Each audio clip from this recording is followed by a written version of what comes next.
हरतालिका तीज का व्रत त्योहार भादो मास की शुक्ल तीज को मनाया जाता है। खास तौर पर महिलाओं द्वारा यह त्योहार मनाया जाता है। कम उम्र की लड़कियों के लिए भी यह हरतालिका का व्रत श्रेष्ठ समझा गया है। हरतालिका तीज में भगवान शिव, माता गौरी एवं गणेश जी की पूजा का महत्व है। यह व्रत निराहार एवं निर्जला किया जाता है। पूरी रात जागकर नाच गाने के साथ इस व्रत को किया जाता है। हम आगे बढ़े उसके पहले हमारे इस चैनल को सब्सक्राइब जरूर करें।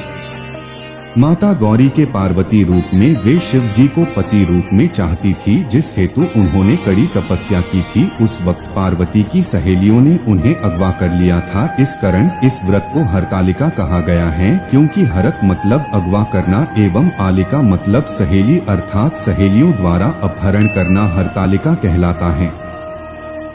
शिव जैसा पति पाने के लिए कुंवारी कन्या इस व्रत को विधि विधान से करती है।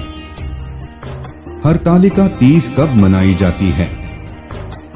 हरतालिका तीज भाद्रपद माह की शुक्ल पक्ष की तृतीया तिथि के दिन मनाया जाता है। यह आमतौर पर अगस्त सितंबर के महीने में ही आती है। इसे गौरी तृतीया व्रत भी कहते हैं। यह इस वर्ष 18 सितंबर 2023 को मनाई जाएगी। हरतालिका तीज मुहूर्त।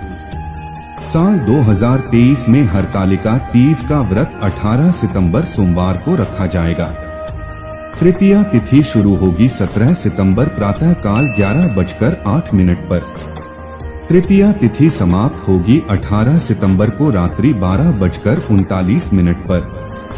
प्रातः काल पूजा मुहूर्त होगा प्रातः काल 6:07 से 8:34 तक। प्रदोष काल पूजा मुहूर्त होगा शाम 6:23 से रात्रि 8:44 तक। पारण का शुभ मुहूर्त होगा 19 सितंबर को सूर्योदय के बाद। हरतालिका तीज व्रत नियम। हरतालिका व्रत निर्जला किया जाता है, अर्थात पूरा दिन एवं रात अगले सूर्योदय तक जल ग्रहण नहीं किया जाता। हरतालिका व्रत कुंवारी कन्या सौभाग्यवती महिलाओं द्वारा किया जाता है। इसे विधवा महिलाएं भी कर सकती हैं। हरतालिका व्रत का नियम है कि इसे एक बार प्रारंभ करने के बाद छोड़ा नहीं जा सकता। इसे प्रति वर्ष पूरे नियमों के साथ किया जाता है। हरतालिका व्रत के दिन रत जगा किया जाता है। पूरी रात महिलाएं एकत्र होकर नाच गाना एवं भजन करती हैं। नए वस्त्र पहनकर पूरा श्रृंगार करती हैं। हरतालिका व्रत जिस घर में भी होता है वहां इस पूजा का खंडन नहीं किया जा सकता, अर्थात इसे एक परंपरा के रूप में प्रति वर्ष किया जाता है। सामान्यतः कुछ महिलाएं यह हरतालिका पूजन मंदिर में करती हैं।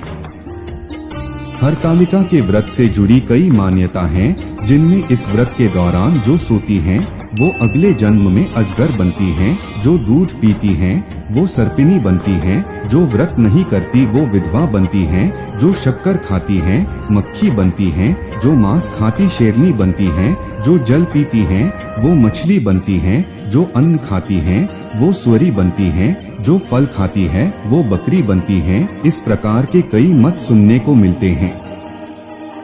हरतालिका पूजन सामग्री। फुलेरा विशेष प्रकार से फूलों से सजा होता है। गीली काली मिट्टी अथवा बालू, रेत, केले का पत्ता, सभी प्रकार के फल एवं फूल, पत्ते, बेल पत्र, शमी पत्र, धतूरे का फल एवं फूल, अकाव का फूल, तुलसी, मंजरी, जनेब, नाड़ा, वस्त्र।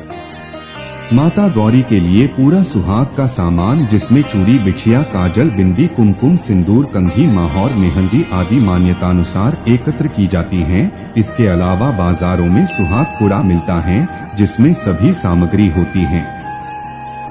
घी, तेल, दीपक, कपूर, कुमकुम, सिंदूर, अबीर, चंदन, श्रीफल, कलश, पंचामृत, घी, दही, शक्कर, दूध, शहद। हरतालिका तीज पूजन विधि। हरतालिका पूजन प्रदोष काल में किया जाता है। प्रदोष काल अर्थात दिन रात के मिलने का समय। हरतालिका पूजन के लिए शिव, पार्वती एवं गणेश जी की प्रतिमा बालू, रेत अथवा काली मिट्टी से हाथों से बनाई जाती है। फुलेरा बनाकर उसे सजाया जाता है। उसके भीतर रंगोली डालकर उस पर पटा अथवा चौकी रखी जाती है। चौकी पर एक सातिया बनाकर उस पर थाल रखते हैं। उस थाल में केले के पत्ते को रखते हैं। तीनों प्रतिमा को केले के पत्ते पर आसीन करते हैं। सर्वप्रथम कलश बनाया जाता है जिसमें एक लोटा लेते हैं, उसके ऊपर श्रीफल रखते हैं अथवा एक दीपक जलाकर रखते हैं। लोटा के मुंह पर लाल जनेऊ नाड़ा बांधते हैं। लोटे पर सातिया बनाकर उस पर अक्षत चढ़ाया जाता है। कलश का पूजन किया जाता है। सबसे पहले जल चढ़ाते हैं, नाड़ा बांधते हैं, कुमकुम हल्दी चावल चढ़ाते हैं, फिर पुष्प चढ़ाते हैं। उसके बाद शिव जी की पूजा की जाती है। कलश के बाद गणेश जी की पूजा की जाती है। उसके बाद माता गौरी की पूजा की जाती है। उन्हें संपूर्ण श्रृंगार चढ़ाया जाता है। इसके बाद हरतालिका की कथा पढ़ी जाती है।